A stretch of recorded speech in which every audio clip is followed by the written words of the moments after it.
Bonjour et bienvenue dans l'œil du sage, votre émission qui décrypte les grandes dynamiques du monde, un épisode à la fois. Dans cet épisode, nous abordons une question cruciale qui hante le continent africain en lutte pour choisir des partenaires de confiance. L'Afrique n'est plus un simple spectateur des affaires mondiales, elle est une scène, un champ de bataille. Et une puissance en devenir. Avec ses ressources naturelles abondantes, sa population jeune et dynamique, et une voix de plus en plus forte sur la scène mondiale, l'Afrique attire tous les regards. Mais derrière cette attention croissante se cache une vraie question, à qui peut-on réellement faire confiance? Explorons ensemble cette réalité complexe. Les fantômes du passé. Cette lutte pour choisir des partenaires fiables ne date pas d'hier. Le colonialisme a laissé des blessures profondes. Des puissances étrangères ont découpé le continent pour leurs propres intérêts, pillé ses ressources, et laissé des systèmes fragiles derrière elles.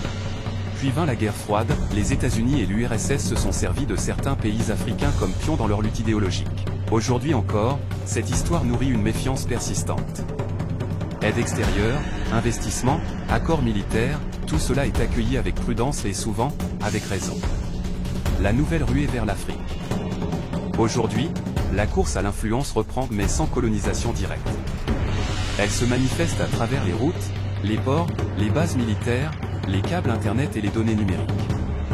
Jetons un œil aux principaux acteurs, la Chine construit des routes, des ports, des barrages. Mais certains dénoncent des dettes écrasantes, des emplois accaparés par les entreprises chinoises, et une dépendance croissante.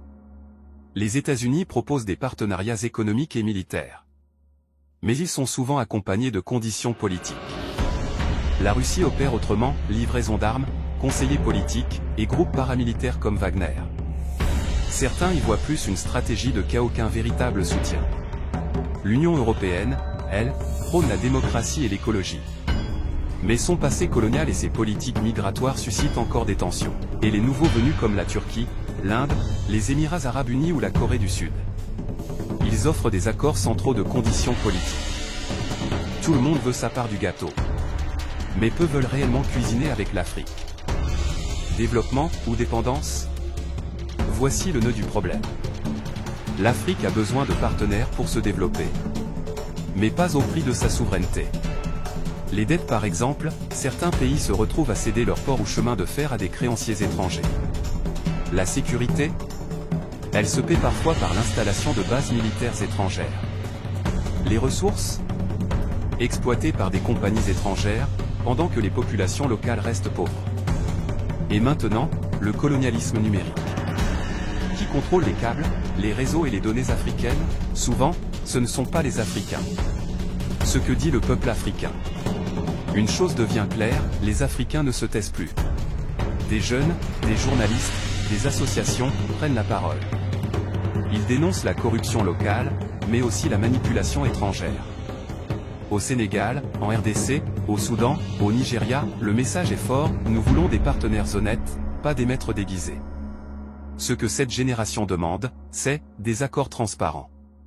Des investissements équitables. Le respect de la démocratie. Et la technologie comme outil d'émancipation, pas de surveillance. Ils ne veulent pas choisir entre l'Est et l'Ouest. Ils veulent choisir eux-mêmes leurs propres règles du jeu. Une voie nouvelle, l'unité africaine. Alors, quelle issue possible? Elle pourrait venir de l'intérieur. L'Union africaine, la ZLECAf, les coopérations régionales, montrent la volonté de reprendre le contrôle. L'idée est simple, s'unir pour peser plus lourd, et négocier en force. Imaginez, un commerce interafricain puissant.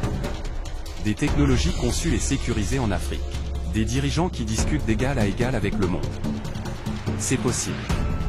Mais cela demande du courage, de la transparence, et la participation active des citoyens. L'Afrique n'est pas un terrain de jeu. Elle n'est pas une terre à conquérir. Elle est un acteur, une puissance. Mais pour réussir, elle doit choisir ses partenaires avec soin. Non pas selon les cadeaux qu'on lui offre, mais selon le respect, l'équité, et une vision partagée de l'avenir. La lutte est réelle. Mais l'opportunité aussi. Si ce sujet vous a parlé, n'hésitez pas à partager, à vous abonner et à nous laisser vos impressions. Dans notre prochain épisode, la Chine en Afrique, comment le pouvoir s'est construit brique par brique. À très bientôt. Vous écoutez l'œil du sage.